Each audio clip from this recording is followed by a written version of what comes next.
Good afternoon. Thank you very much for joining us. This is Startup Growth Q&A. It's our 169th session. We've been doing these for almost 5 years now. About 290,000 people have tuned in, and we've answered about 3,000 questions from founders. None of that would have happened without the amazing people and their fellow panelists that we have on the panel today. Fortunately, over 90% of startups fail. And the top three reasons for that are one, market fit, two, running out of money, and three, not having the right people. But when it comes down to it, there's one thing that really matters: your ability to sell your product or service to enough people. Health cures everything, I believe. And until somebody sells, nothing happens. So today we'll be able to help you with whatever questions you may have in terms of growing your business, whether that is user, vendor, partner, client acquisition, perhaps growth hacks, go-to-market strategies, or perhaps practical sales, marketing, advertising, and branding stuff. There are no wrong questions, and there's no need to be shy. It's a learning curve for us all. The way this works is that if you are here on our Microsoft Teams call, which is audio only, by the way, and the beauty of it is that you can tune in and join us from anywhere via any platform or device, whether you are, shall we say, walking your dog in Surrey, perhaps working from a shared office in Shoreditch, making lunch in Liverpool, or having lunch in Bristol, or perhaps changing baby nappies in Glasgow. This is the place to be for the next 57 minutes. If you are on our live streams, whether you're on LinkedIn, YouTube, Facebook, or Instagram, all you have to do is either click the links there or go to our website, startuptoscaleup.club. Again, the website, it's startuptoscaleup.club. You click, or you've rather than click, you scroll down a little bit, you'll find today's session is Startup Growth Q&A 169. You click join. It's a quick registration on Luma, and there you'll find today's link. Once you have done that, simply join us here. Once you're here, all you have to do then is drop your question in the chat. We give you the mic, you introduce yourself, and then fire away with your question. Again, there are no wrong questions and no need to be shy. Now, if you are looking for help on other matters, we run 6 regular sessions. Currently, it's Monday's talent, Tuesday's product and tech, Wednesday's growth, Thursday's fundraising, second Friday of each month is UK Startup Law, and third Friday of each month is UK Startup Finances. They're all from 12 to 1 p.m. UK time. They're all available on our site, startuptoscaleup.club. And I guess now it's time we get this show on the road. So today we're going to have a very straightforward, as we always try to, agenda. We'll have some quick introductions. Then I'll be asking my panelist for a do and a don't when it comes to early stage growth. And then we'll start taking your questions. So without further ado, my name's Anton Cole. I'm an Albanian in London working with startups normally right after they get investment. I embed within their teams and help them hire and keep the right people.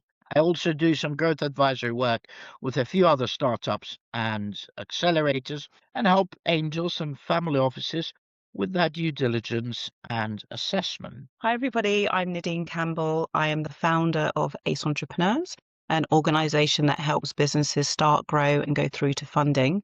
I'm also a fractional advisor, so my background is helping businesses grow, and that's from some of the largest businesses you can imagine, like Samsung and Ford, down to startup businesses with just one person. And so I transfer my skills of what I've learned in the corporate world and help founders to get business growth and help them to get traction in market. So I'm looking forward to your questions, and thank you for having me here, Anton. My name is Michael Stewart. I am a business growth advisor based up in York in the north.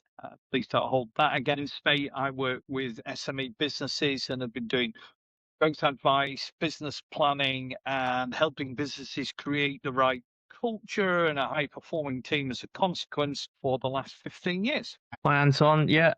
Thanks for having me again. My name's Iain Russell. I'm currently co-founder of a UK fintech startup called Know Your Dosh, which is available globally. And I've worked in growth and mobile marketing for the past 15 years now, a little bit primarily in D2C, but done little bits of B2B, and I do freelancing consulting as well. Good afternoon, everyone. I'm John Hart.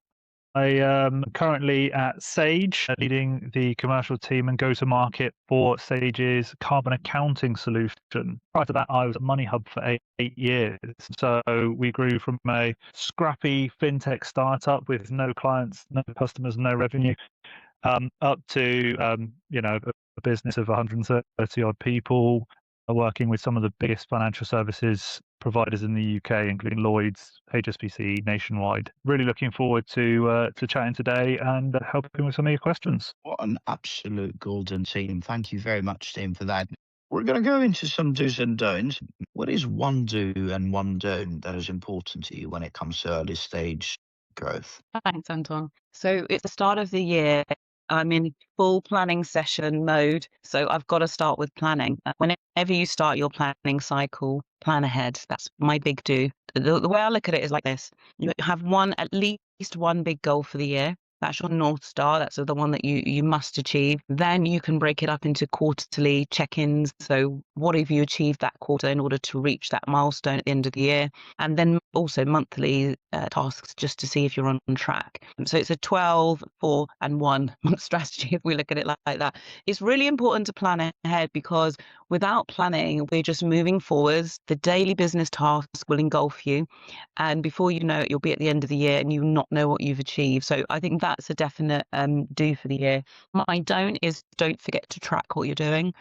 So tracking is really important, and that can be from the very basic of how many people have I reached on with my posts or my articles, my blog, how many people have landed on my site, and then how many people did I convert into whatever you want them to do. So subscribe, buy something, take a service up, join an event, whatever it might be. But we need to understand at least the basic numbers so that you can see if you're moving in the right direction. So don't forget to track and do plan ahead. That's my do's and don'ts. Thank you. As a business planning guy, I'm all over. You've got to plan as well. So well done on that, Nadine. My first big do is to make an effort to help others. It's amazing. After 15 years of working for myself, I know that when you make an effort to help others, they will help you. And so how can you help them with advice? How can you connect them up with people, not just people who can give them business, but people who will be useful connections for them. So do make sure that you continue to do that through 2026. And the don't is don't stay in. Get out. Don't just bury yourself in your own startup. Make sure you meet lots of people and you ask them great questions, and you will learn something that will help you in your business, I am sure. So it's very rare I don't have a conversation that gives me some context or even just some comfort that I'm doing the right sort of thing. So make sure you get out and meet people, and make sure you get out and help people. And it's amazing what will come back to you. My main do is, especially as that early stage startup, people will be investigating the name, looking over channels. And so you really got to make sure that your brand and your messaging is consistent across all of your own channels. So social media profiles, website, any triggered communications that go out as well for new customers, because as soon as you start potentially confusing or having some conflicting messaging or even tone of voice and style, it can make people feel a bit unsure. So it's easier said than done, but it pays to take some time to make sure you get that consistent feel across all your own media. And then my don't is, in terms of in that direct to consumer space, is don't rush into paid marketing too quickly. A lot of these platforms will mark their own homework when you're looking at the performance with the likes of Meta ads, Apple and Google. So you want to have a strategy in place first, because you can too easily start burning through cash when you set up limits and budgets. These systems will just spend it straight away. So yeah, don't rush into paid marketing too quickly. Make sure you've got all your owned and all organic sort of strategy in place first. The do's really is if you've got this amazing product, you've spent a load of time building it, you've fallen in love with it, you've got to put yourself in the shoes of the buyer who is going to be buying your product, and think about what it is that they are going to be wanting. Okay, so what problems do they genuinely have, and how does your product solve those problems, or what value does your product deliver to them? I've seen it way too often where people just assume that because you've got this amazing product that you absolutely love, other people are just going to get it, and other people are going to fall in love with it as well. You know, if you're specifically B2B, businesses have got so many other competing priorities. You need to be crystal clear on what your product does for them, how it solves their problems, how it delivers value to them, and that will then help that cut through. So my do is make sure that you know what you're selling and the value that you can deliver.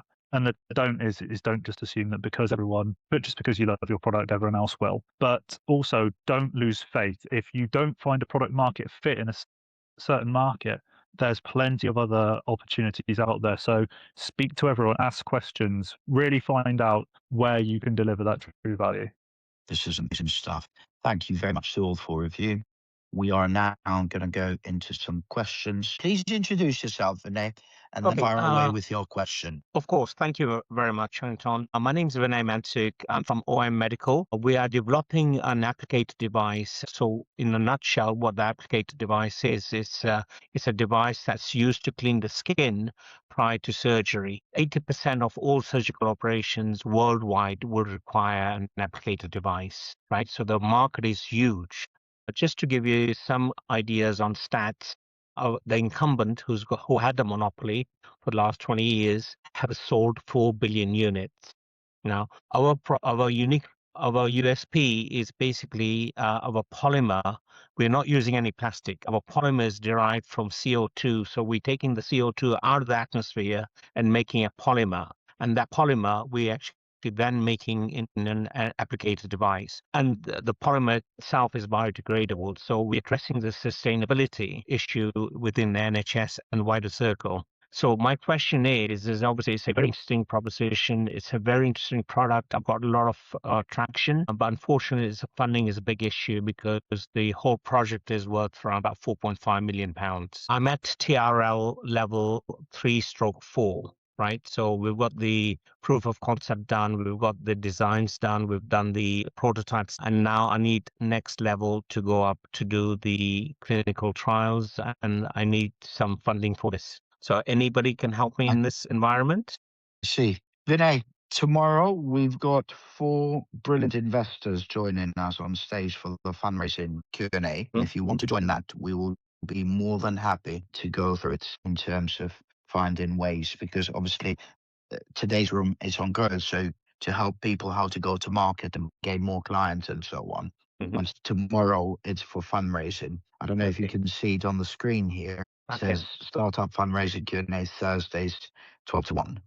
So we would appreciate it rather than taking up the time today for a topic that we're not discussing. Is that all right? Yes. Okay. That's good. I'll do that. Yes. Thanks. Thank you.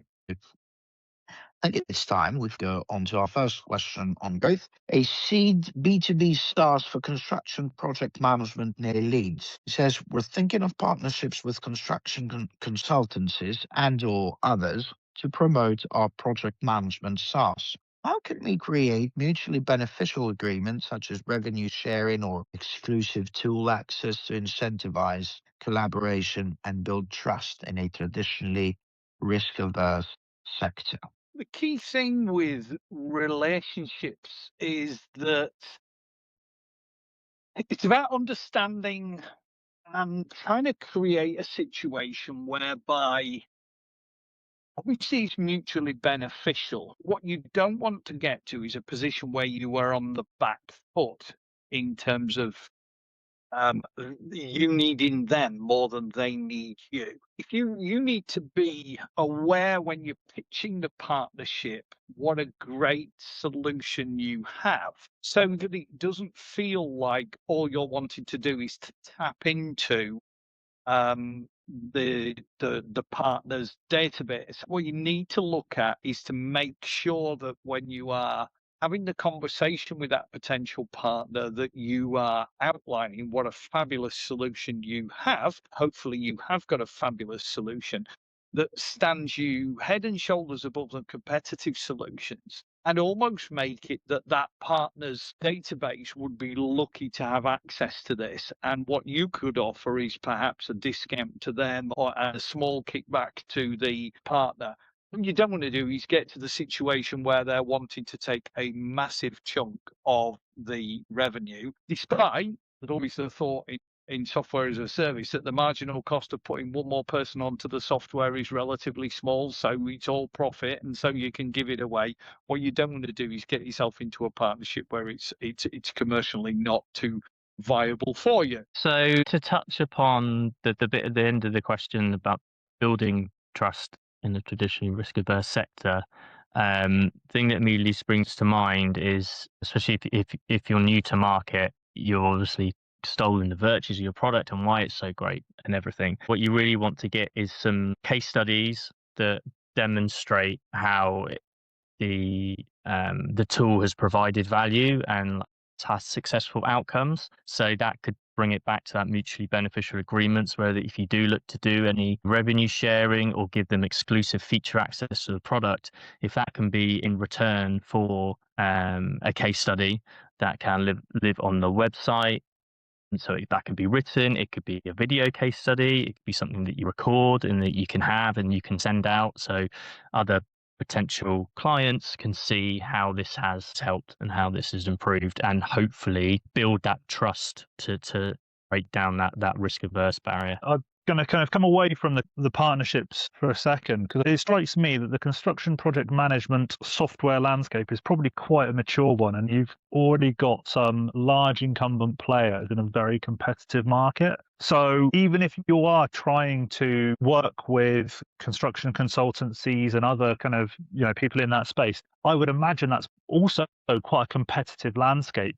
Companies, I know, for instance, Sage has a construction project management software. So, I'd imagine that you'd have big, FTSE 100 companies and large enterprises already striking deals with these construction consultancies with generous kickbacks and have, extensive relationship management solution or relationship kind of network out there. So I'd take it back a step and actually think, what is it about your software that is different? Why would someone choose your software? And maybe not think about necessarily competing as a generalist in the construction project management area, but actually, is there something about your software that you do better than anyone else? And is that better than anyone else really, really useful for a specific type of construction firm? And I would initially, rather than try and fight against some massive incumbent players, I'd be looking to try and carve out a niche and try to figure out exactly what my solution can do better than anyone else's and how that can help one specific type of construction firm. Zero in on that, find, construction consultancies where actually you can deliver some real value rather than just, these kind of kickbacks and, exclusivity agreements, but actually deliver real value to them, solve some real problems for them. And once you found a foothold in a niche in the market, you can then look to expand and grow. It feels like a really, really crowded market or a very kind of established market. You already say they're risk averse, so you've got to deliver something that is a step change above what they could already get from, no one ever got fired for buying IBM type approach. So what can you do better than anyone else? How can you help a specific niche in the market? And once you've established that, then look to grow and expand. With the question, it limits us to understanding what the USP is. And without understanding what that is, giving you more detailed solution becomes a bit tricky and challenging. It's a massive market. There's loads of tools out there. I've seen some very good ones. I've seen new ones, saving time, providing extra stuff. But we have to think about what is this really adding? And the small bit, we have to think about how turning I have a phrase, it's called turning the tanker around, okay? The huge tankers that travel across the world with goods on them. To turn one of those around, it takes a lot of effort. For construction consultancies in Leeds, will have established practices in place already. So it's going to take something quite special to make them change, jump and try something new. So I would say focus on your USP, focus on what's missing, and everything the other panelists just said. Thank you very much for that, team. We'll now go on to another question, and that is from Leeds as well. Okay, this is quite an interesting one. We haven't had questions from Leeds in a while, and recently we've had quite a few, so I guess the new You've year. got a northern guy on, Anton. Maybe that's why. Actually, I didn't think of that, Michael. Thank you. Yeah, they thought, okay, these bloody Southerners, they're not going to help us. So luckily, we've got a Northerner with us today. So this is a fintech app for gig economy workers. They're based in Leeds stage, preparing for Series A, current situation, offering cash flow management tools to gig economy workers with slow adoption amongst non-digital natives outside big cities and rural areas. Question: our fintech app for gig workers is underperforming outside big cities and rural regions due to low tech adoption. How can we tailor our acquisition approach using hyperlocal campaigns, partnerships with rural community organizations, or offline onboarding workshops to grow our user base in less tech-savvy areas? I don't know why, but I feel this question sounds very much a question of the early 2000s. I may be wrong, but I don't think rural areas or areas outside big cities suffer with tech adoption. Getting to them, that's a different story. Fintech app. So that's definitely a bit more in my wheelhouse.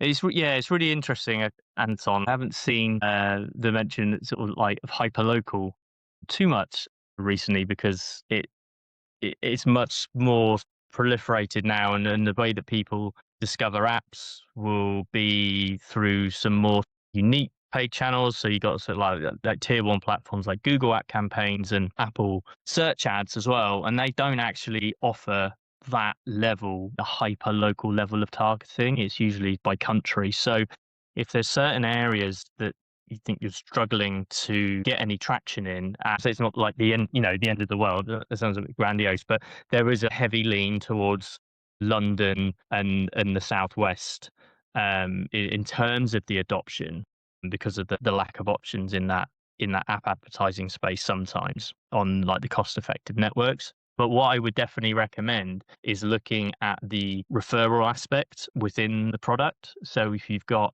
gig economy workers using it already, yet they might be within their own area, but if they've got like friends and family and they know the people that have that kind of approach to work that might live elsewhere in the country, that's a really cost effective way for getting new acquisition in as well. Is invariably it's always the most cost effective route to acquisition is the classic word of mouth, because if you can get your loyal users shouting about it, sending direct links to friends or posting the app on their social media channels and talking about it that way, then the next step on from that would be looking at influencers or like micro influencers, and so looking into communities on Instagram and Facebook, and quite often that's where you can then get into that hyper local area, because you can look for these communities that operate in certain areas of the country and see if they would like talk about your app. For example, there's a company called Mumbler, I think it is. Mums is in the name, but it's kind of like working parents. They have like sort of like a Doncaster, Leeds, a York, Mumbler, and that could be potentially an example of someone that you could approach to talk about it, be featured in their newsletter. And because that's all quite digital, then there's quite a low friction point through to like app downloads as well. So great answer. Thanks, Iain. I knew that following you on this question wouldn't be a fun task. So I'm going to be a bit controversial, and I'm going to say, for now, ignore them in the nicest possible way. If you are preparing for Series A, my guess is you're needing to demonstrate growth and adoption. And it doesn't really matter whether you've got kind of, an equal geographic spread across the whole country, including rural and non-digital natives. If you think about the adoption curve, you're going to be at the very early stages of that, in the kind of early adopter, maybe kind of starting to bridge the gap into the early masses, right? So I would focus on where most people are and focus on where most people are likely to be using this solution. So whenever I do a kind of go-to-market strategy, I think about my ideal customer profile, right? If I had 3 weeks to hit my revenue targets and, and I had a gap, who would I bang on the door of? Who would I go to? Who would I pick up the phone to?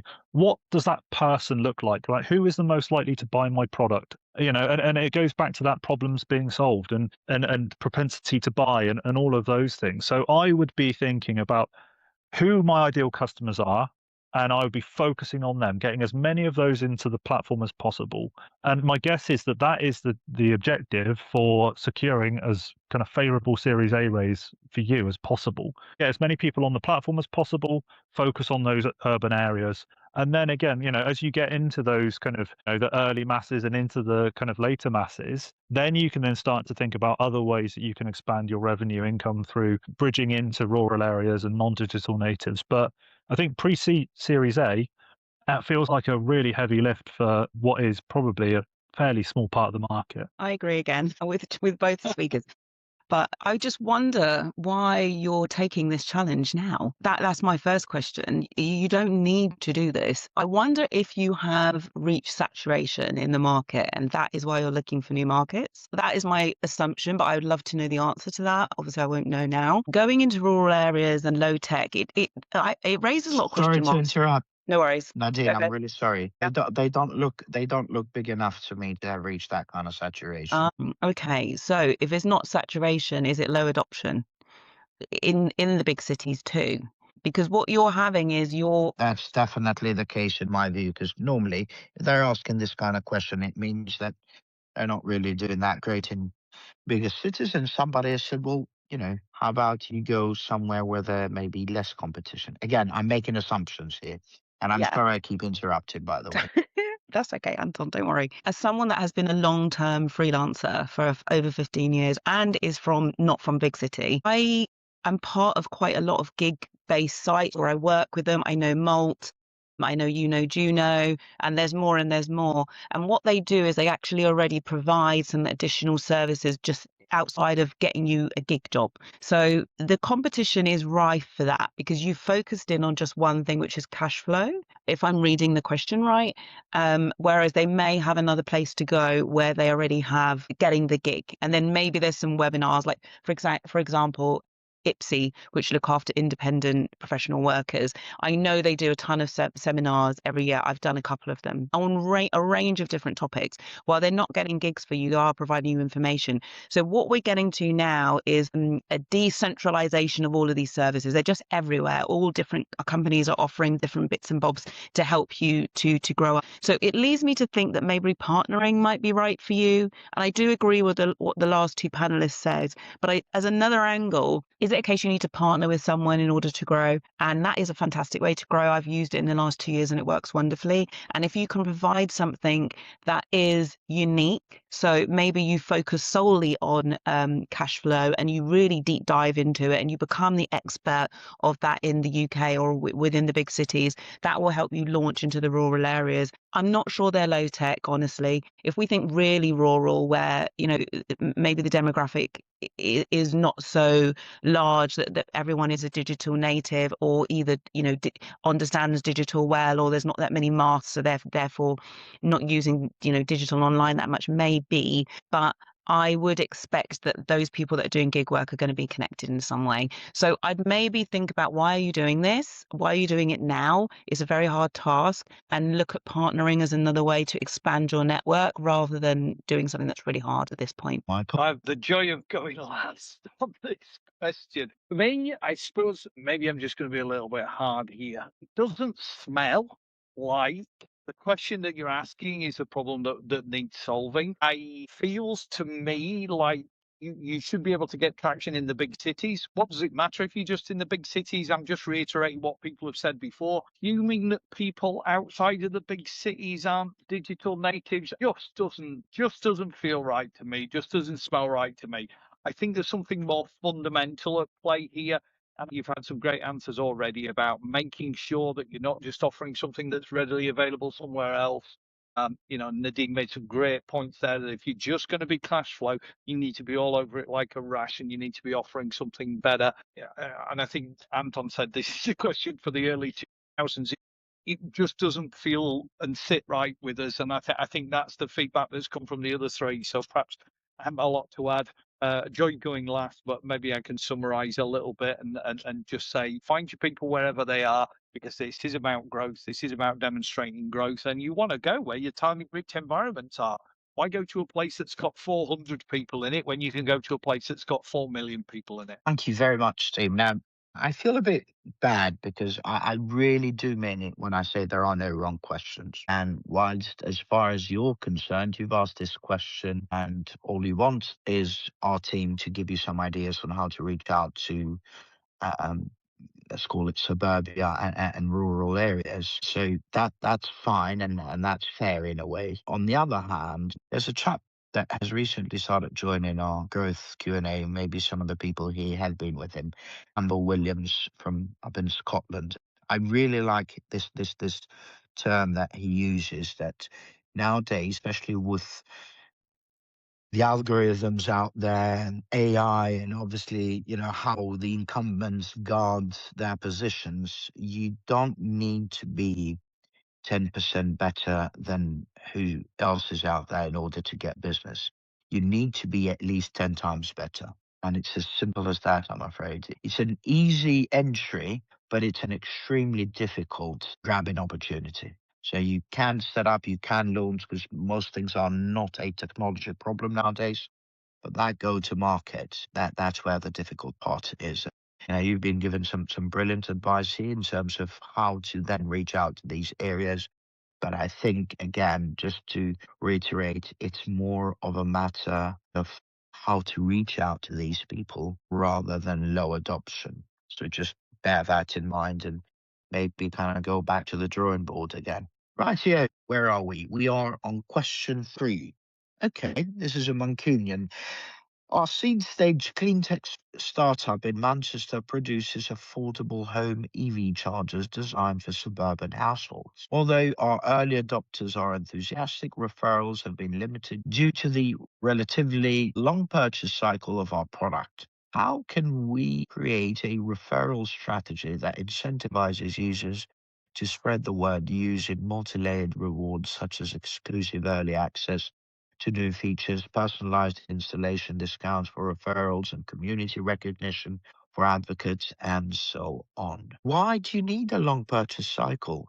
Again, maybe because I don't know this industry, but my assumption here would be that maybe you are doing, in a way, a smart thing here and not producing stuff unless you have an order. So then it takes time for you to produce that and bring it back. I don't understand why long sales. Anyway, let's hear it from the team. Yeah, Anton, I was having exactly the same kind of question as you, really. I think I'm not 100% sure there's enough context in this to give a particularly kind of insightful answer, unfortunately. Like, when I think about the purchase of an EV charger, there's a few things that spring to mind in that kind of decision-making process and also the kind of nature of them.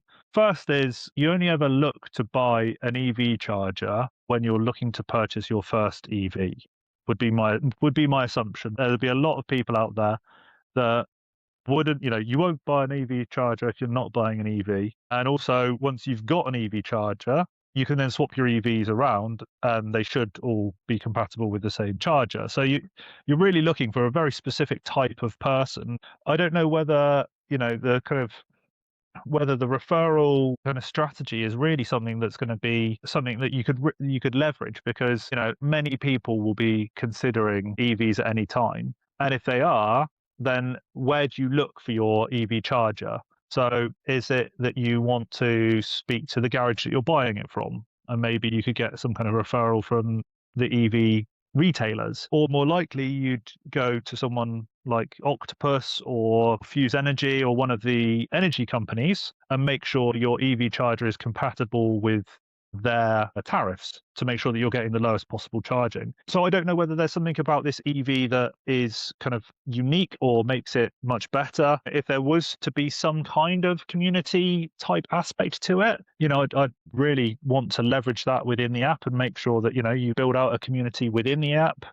But I think that I'm just struggling with a lack of context, because if it was a standard EV charger, you would just go with what your electricity retailer or garage would sell you. So that would be my first kind of port of call when it comes to referrals, is to try and get in with a local garage or so, or really try and get in on the lists of the energy retailers. Thank you. Okay, so I work with and know a company that does something similar. They have a whole ecosystem. They're called Voltric. They are a ScaleUp company doing very well, and they provide end-to-end for your vehicle and your charger, mobile chargers, etc. etc. So I know a little bit about it. Typically, the runtime is 2 to 6 weeks. And you can break that into the survey, approval, scheduling, time to put the tech in, etc. But it doesn't feel that long. It doesn't feel any longer than using Top Cashback, for example, when you do a referral and you get your funding in within 4 weeks. So it doesn't feel that long. I wonder if there's a different reason for that. So align yourselves with a cycle of when people are buying vehicles in a particular area. So are we seeing a peak amount of people buying in 2027, for example, and then work towards that date? When was the last time they purchased their vehicle? At the moment, people aren't just going and purchasing new vehicles unless they have a real reason to, just because of the cost of living. So I think about that a little bit, aligning to seasonality. Also, if we're thinking down the community line, being able to access, somebody gets a charger and then everyone accesses it. If you think of community broadband, they do something similar. They say who's interested in this area. They get to a certain number of people that are interested, and then they go and do the work in that area. So I don't know if there's something you can learn from that, where people are able to have something installed. Maybe there's a neighborhood use that can go into play that would help with some kind of fee that they can get with a number of people that are using it. Are you able to see what's the best time to charge the vehicle and then reward them for that? There are a couple of different possibilities you can go down. I'd ask you to look into this time length thing a bit and really justify it a little bit more. But I think the market is open for you. Please look at your competitors and what they're doing. And 100% connecting with people that provide vehicles is a great place to start. So good luck, and thank you for your question. I installed an electric charger 12 months ago, so I've been thinking about the process, and for sure, getting in the electric vehicle and installing the first charger created conversation between friends and local people. So there's probably a moment of truth, and certainly people asked me what electric charger I'd taken, but I didn't take any advice from Octopus. I didn't take any advice from the car dealer. I went out and I found an installer and asked them, and then asked a couple of people who had electric vehicles what I had. So there probably is some kind of referral mechanism where I go, yeah, I had an XYZ charger installed. I've actually got a voucher which will get you £100 off, but is that voucher from the installer, or is it from the manufacturer of the charging point? So there's a little bit to be thought through there. For me, this feels like if you've got something special, you've got something where there is a real price advantage. If you've got something where you're taking something that's £1,000 and it should now be £750, and you can deliver that, and you're not just giving it away as cheap, then build the social proof. And that's about working really hard. If one of these has been installed, you get a registration through the installer, you go to that customer, and you do some research, and you gather some social proof, get some Google reviews, try and get your EV charger as being the disruptor, the challenger in the marketplace. Because I know you can pay anything from 800 installed up to 1,200, 1,400 installed, and that's in the north. I'm sure it's much, much more in the south. For me, don't just give away margin. Look at the social proof element, and I think this moment of truth will decline very quickly. People know I have an EV charger, so maybe once or twice a year I'll get asked by people that are getting new cars. But maybe that's what you mean by a long time. I'll try to keep it short. There you go. Yeah. So what springs to mind for me that if I don't have an EV yet or charger, but I mean, if I did and I was going to do a referral, I wouldn't be able to tell you who of my friends and family have an EV car or not. I wouldn't know like who to refer. So I feel that could just be me, like personally, but I feel there's a bit of a barrier there because typically with referral schemes, you want to get a few out to those friends and family, but then it's a bit of a crapshoot potentially if it's going to land or not. But then in terms of what was mentioned in the longer cycle, for me, it just feels like the most powerful incentive would be a reduction on your unit cost. So again, going back to John's point about talking to potential energy companies, whether there's anything that can be negotiated around that to take half a pence off a unit charge that would get people a bit more, oh yeah, I can see the long-term value in that if I can get some successful referrals and other people using it. But that's probably all I can add to what the other guys have said. Sustainability Tech in Brighton pre-seed problem, an app designed to help individuals track and reduce their carbon footprints. So that's what they're trying to solve. The challenge they have is building partnerships with eco-conscious brands to drive user acquisition. To question, our carbon footprint tracking app is gaining interest, but we lack partnerships with eco-friendly brands that can help us promote our platform. How do we approach these brands and demonstrate our value proposition effectively? What specific metrics should we present to show the potential benefits of collaboration, and how we craft a compelling pitch? Okay, very conscious of time here.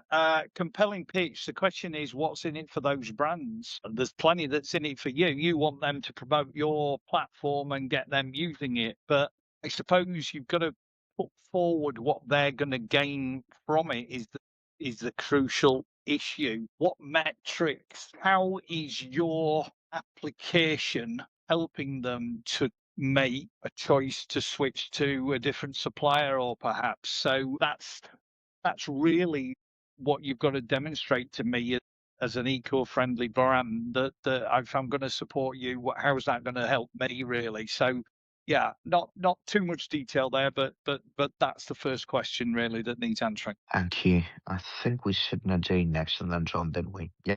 Yeah, I concur. What's in it for the partners? So whenever I'm approaching a partnership or advising on that, I would say look at what the partner is trying to achieve. So they usually would have their objectives outlined on their website, or you can reach out to them to see what their sustainable objectives are. You can probably do a bit of research and find some content when they've talked about it. And I would use the information that you have already on your website to align with what they are trying to achieve. That's going to be the easiest way to get a partnership, at least to get the conversation started with aligned objectives. And then if they can see that you're able to provide them some additional information or support their objectives for the year, they would probably be more willing to come along as a partner, and then therefore refer you to other people so they can join the platform. But I think it does come down to, what are your core objectives? Because the moment you talked about just tracking, what happens after the tracking part? Are you talking about how to reduce the footprint, or signposting them to other organizations to help reduce the footprint, or coming up with content that helps them to find alternative ways of working? In terms of finding these platforms, everybody wants to be, conscious about what they're doing in carbon footprints, from media agencies not printing as many emails down to actually companies that are certified in that way. So you should have a big audience. My biggest advice is to hone into what they want and then provide that in order to get them as a partner. Good luck. Absolutely love this question.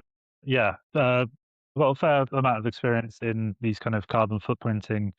Did a lot of it back at Money Hub, and obviously doing it for businesses now. One of the main, most important things is that getting a carbon footprint is only the first step on the journey, right? Getting a carbon footprint is interesting, but actually what is more interesting is the kind of, I've got my carbon footprint, what now? How can I get actionable insights to reduce my carbon footprint? And that for me is the really interesting thing when you look at partnerships. So echoing what my two other panelists have said is are there partnerships you can form where the next step is actually to refer people to a eco-conscious brand that can produce a similar product for a lower carbon footprint, or behavior changes and such like. So that's definitely one angle to take, is if you recommend our product, we can refer people to you. If you're looking for partnerships, the other angle is businesses might want to be adding value to their relationships with their customers. So rather than it being a referral play, actually it could be the businesses and partners you're working with actually do it because it's the right thing to do. They want to improve the kind of the PR that they're getting by offering your product to other customers. So you've got to think about what value you can add to these other customers, and then obviously there's a load of other kind of other things to consider about carbon footprinting, but given the time, I won't go into those. But I would definitely be thinking about how you could add value, either by referring your customers to these businesses, or how your partners could get valued by referring their customers to you. Thank you very much. My quick 2 pence on this is number one, thinking of what's in it for them. Maybe you can come up with some form of data or the findings in that data that these companies can use that otherwise they wouldn't be able to easily grab that data. So maybe you can find a way in doing that. And two,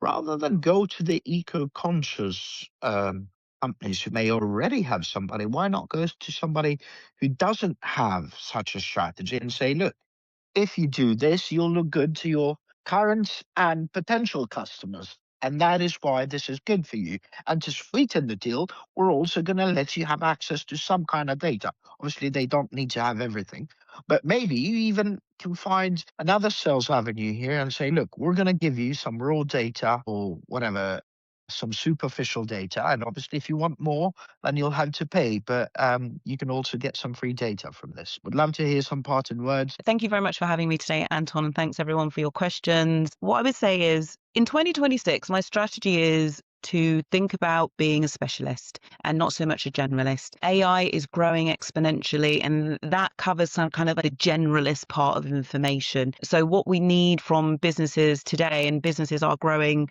at a very fast rate. Startups are growing very fast. So therefore, you need to stand for something, and it needs to be something that you are a niche in. From there, you can expand outwards, but we must start with the niche. It's one of the pillars of starting a business and understanding what differentiates you from someone else. So I would say focus on what you can do the best and better than anyone else. And thank you very much. And I'll see you all or speak to you all again another time. You might need to come back to me last, Anton. Nadine's literally stolen almost exactly what I was going to say. That's always the case, isn't it? It is, yes. Yeah, I was going to say a very similar thing in that, like, all of the questions today have really revolved around startups trying to enter what feel like quite established markets. So if you are trying to conquer an established market, you've got to really look for your niche, and you have to position your product so that you're solving a specific problem for a really specific group of people. And yeah, focus. And once you've nailed that, that'll then help you take the step to the next stage, which is expanding and growing. But yeah, find your niche, focus on it, and really do that well. I was going to say people buy because of the reason that you're different and what the benefit of that difference is, but that's the same thing. So I'm going to say this: ask your customers why they like whatever it is that you're providing. Don't be afraid to get on the phone, reach out to them, and have an in-depth conversation about why it is that they buy, because you really, really, really need to understand that. You cannot make assumptions, and as we've seen today, it's absolutely crucial. And I love the story that you told, Anton, about it isn't about being 10% better, it's about being 10 times better. And if you really hand on heart think I'm not 10 times better, then have you got something which will take you somewhere? Where, yeah, that would be my parting words. And thanks for having me once again, Anton. Well, thank you very much for joining us today, team. It was an absolute blast, and I really enjoyed it. As far as my parting words are concerned, just remember the startup journey can be both exciting, but also quite challenging. So try to have some fun in the meantime and be kind to yourself and everyone else for that matter too. Otherwise, have a great afternoon. Please join us tomorrow for Startup Fundraising Q&A, and God bless you all.